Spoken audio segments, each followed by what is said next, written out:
Application specific integrated circuit is a microchip designed to perform a specific or unique application used as replacement to conventional general purpose logic circuit. See, if you are going for general purpose logic circuits, you can implement your program into that general purpose logic chips and you can use it for any application. That is general purpose one. If you are going for application specific integrated circuit, you will generate the circuit, that is integrated circuit, ICs or PCB board, only with respect to one application. If I want to implement the microwave, then you will be generating only with respect to that what all the ICs are needed, what all the inputs are needed, what all the output we have to get. With respect to that, you will generate one application specific integrated circuit, means it should operate only for the microwave. It can't be implemented for any other electronic devices. That's why it will be a application specific integrated circuit. It integrates several functions into a single chip and thereby reduces the system development cost. Okay, it will integrate the several functions into single chip and it reduces the system development cost. And ASIC consumes a very small area in the total system and helps in designing of smaller system with higher capability and functionality. Always ASIC will consume the less amount of area, because with respect to that device only we have designed this ASIC, application specific integrated circuit. For that reason it will be having a smaller area of size and it will be giving you with respect to high capabilities and high functionalities. And next is fabrication of ASIC requires a non-refundable initial investment for the process, technology and configuration expenses. This investment is known as non-recurring engineering charges, NRE, and is a one-time investment. Whenever we are generating, we want to design one application specific integrated circuit, means at the starting stage you will be doing trial and error methods. If any problem occurs, you have to overcome from that error. In that way, if you are implementing, or if you are giving some if you are implementing some amount, if you are investing some amount of money on those type of starting stage, it can be called as research stage or R&D stage. At that time, what all the investment you are putting on the device is a non-recurring engineering charges, means you won't get it back. That money you won't get it back, because at the time of testing and verifying, you may lose so much amount of devices also. That may be a non-recurring engineering charge after implementation or after getting the proper device. Okay, from that you can the product which is already applicable or it can be used in the actual applications, then it is called as a application level device. Okay, if the non-recurring engineering charges is borne by a third party and the ASIC is made openly available in the market, then it is referred as application specific standard product. This can, as whenever the product comes into the market, then it is called as application specific standard product, ASSP.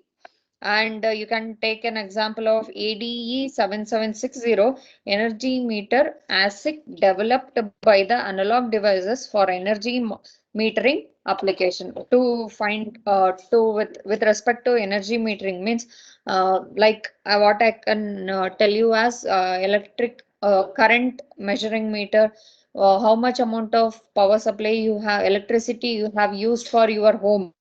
For that also energy meter is there, na? That is with respect to how much amount of power supply you have used, or how much amount of money you have to pay for that much amount of units. With respect to that, that is an one application specific integrated circuit has been generated for your this electronic energy meters. Next is programmable logic devices. That is, logic devices provided specific functions including device to device interfacing, data communication, signal processing, data displaying, timing and control operations, and almost every other function a system must perform. All these things are logic, normally logic devices. If I am taking specific functions will be there with respect to device. One device to another device, it will be different only. It may be for data communication, signal processing, data displaying, timing or control operations and all. Almost every other functions with respect to system must perform comes under logic devices. Logic devices can be classified into two broad categories. One is fixed and programmable. Fixed logic devices or programmable logic devices. The circuit is fixed logic device are permanent. They perform one function or set of functions. Once manufactured, they cannot be changed. At the time of manufacturing only, you will be implementing your program into that, installing the program into that, and the IC will be implemented into application device, and you will get the result after implementing it. And as the product is already displayed or given to the market and customers, after that you can't change the program, you can't do any changes with respect to that application device. Okay, if you are going for programmable logic devices, it offers the customers a wide range of logic capacity features and speed and velocity, voltage characteristics, and these devices can be reconfigured to perform any number of functions at any time.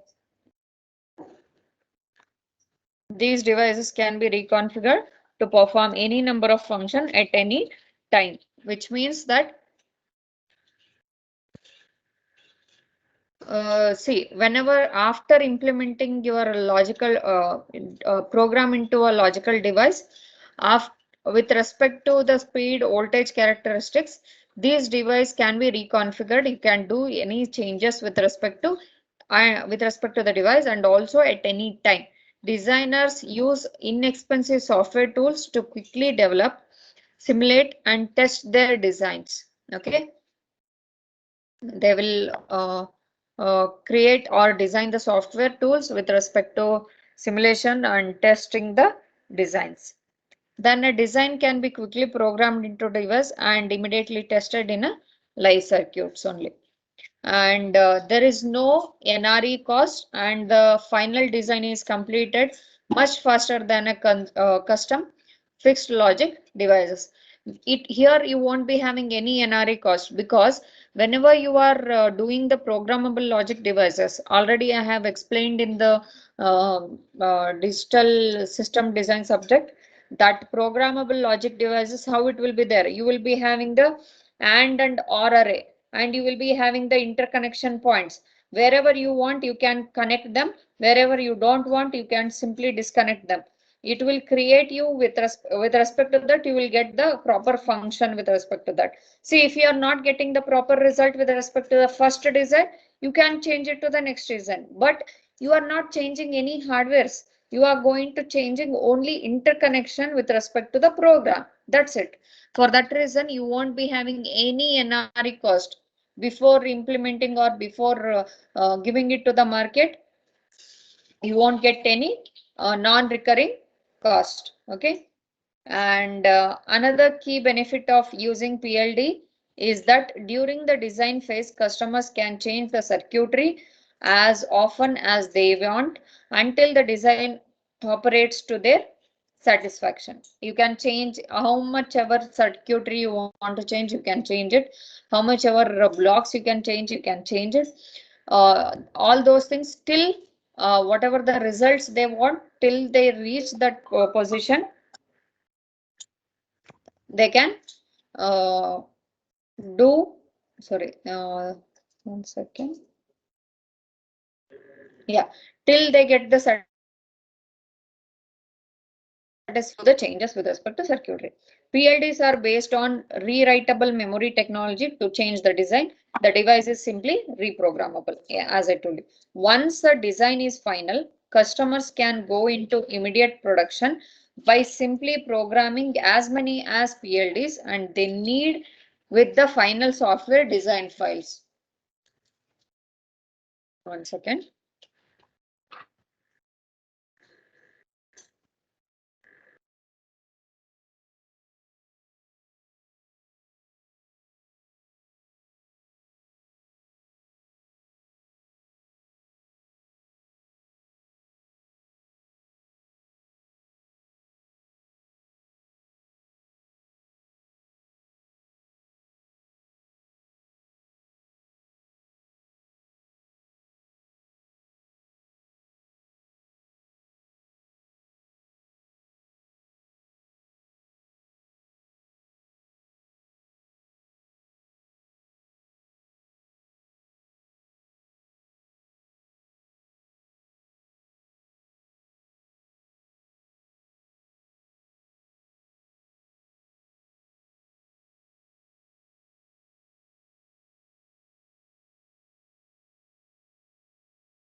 Yeah, with respect to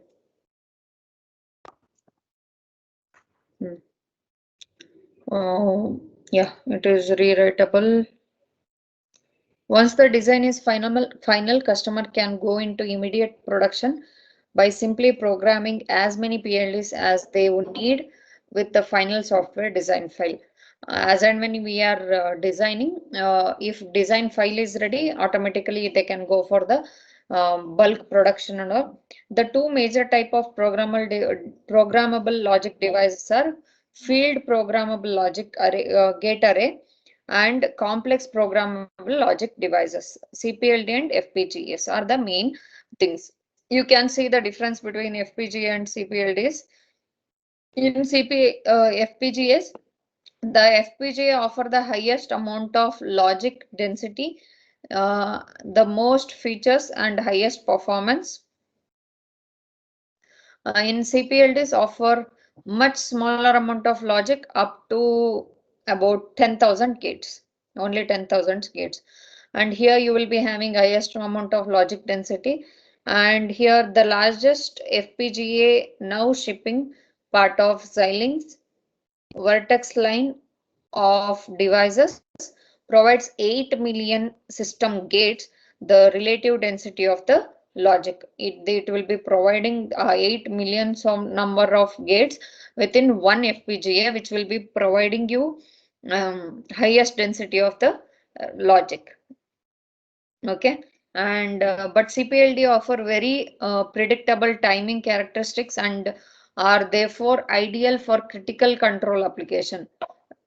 With respect to CPLD, it will be with respect to timing characteristics. If you are going with respect to real-time devices and all, then always you have to go with respect to CPLDs.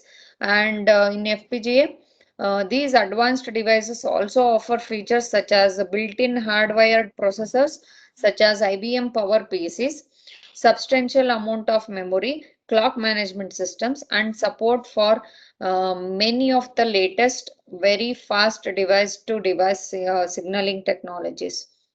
You can see with respect to that. And CPLDs such as the Xilinx Cool Runners series also require extremely low amount of power and are very inexpensive, making them ideal for cost sensitive, battery operated, portable applications such as mobile phones and digital handled assistants.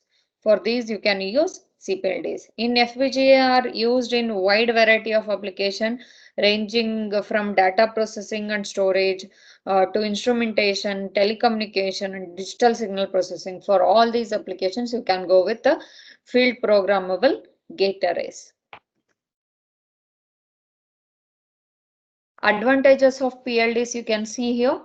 PLDs offer customers much more flexibility during the design cycle because design iterations are simply a matter of changing the programming file, and the result of design changes can be immediately in working part.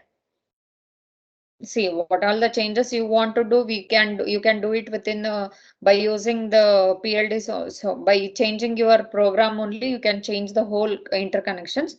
By that you can get that it is an which will be having the less amount of cost with respect to damages and all. Okay, PLDs do not require long lead times for prototypes or production parts. The PLDs are already on the distributor shelves and ready for shipment. Normally PLDs won't take much time to implementation. Whatever the prototypes and product parts are there, it will be ready already ready distribute. It will be present in the means it is ready to ship. In that way you can produce it. After getting vendors, if vendors are getting those type of PLDs, they can implement their own program into those PLDs, and they can make it in work with respect to their own applications. Okay, PLDs do not require customers to pay for large NRE costs and purchase expensive mask sets. That is, PLD suppliers incur those costs when they design their programmable devices, and they are able to amortize those costs over the multi-year lifespan of a given line of PLDs. See, the customers no need to pay for the NREs. That is not recurring engineering cost. Whenever we are designing with respect to PLDs, we are not losing any amount of money. For that reason, you customers won't get that amount, that NRE cost on their own. Okay, and if whatever the design process and programming cost is that, that cost can come into come back to the PLDs after multi-year lifespan of your PLDs. Okay,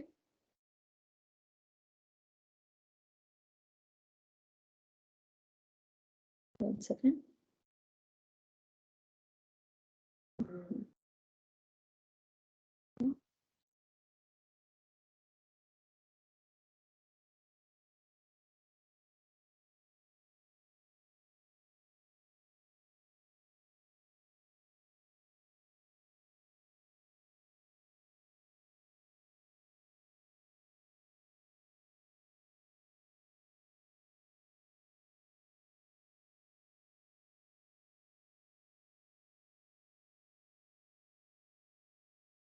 Yeah, and PLDs allow customer to order just the number of parts they need when they need them, allowing them to control inventory. See how much amount number of parts they want, they can order it. After getting those products, they can do their own configurations with respect to the PLDs. Okay, that will be best for them. For that reason, uh, they can order as how many parts they want. PLDs can be reprogrammed even after the piece of equipment is shipped to the customer. The manufacturers can add new features or upgrade products that already are in the field. To do this, they simply upload a new programming file to the PLDs via the internet, creating the new hardware logic in the system. So, users, if they are getting these PLDs, they can reprogram it. What all the changes they want, what all the updation they want with respect to their product, that all those things they can do with respect to the PLDs. Okay.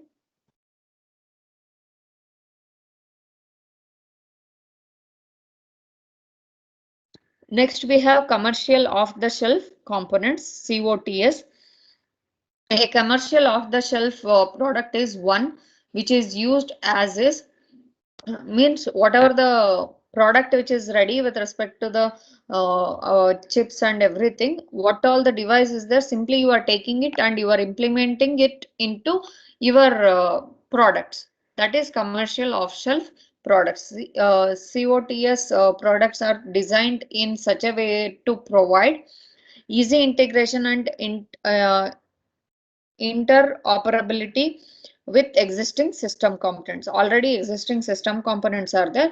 You want some of the devices like your stepper motor controlling device. Then you will be having already ready stepper motor controlling uh, product, okay, or off the shelf product, which will be taken directly and only interconnection you will do, and you, as and when you are power switch it on, the stepper motor will run. In that way, commercial off the shelf products will work. Okay, the COTS components itself may be developed around a general purpose or domain specific processors, or an application specific integrated circuit, or a programmable logic device. What all the different type of processors or implementation circuits we have discussed, all those can be implemented for your commercial off the shelf devices.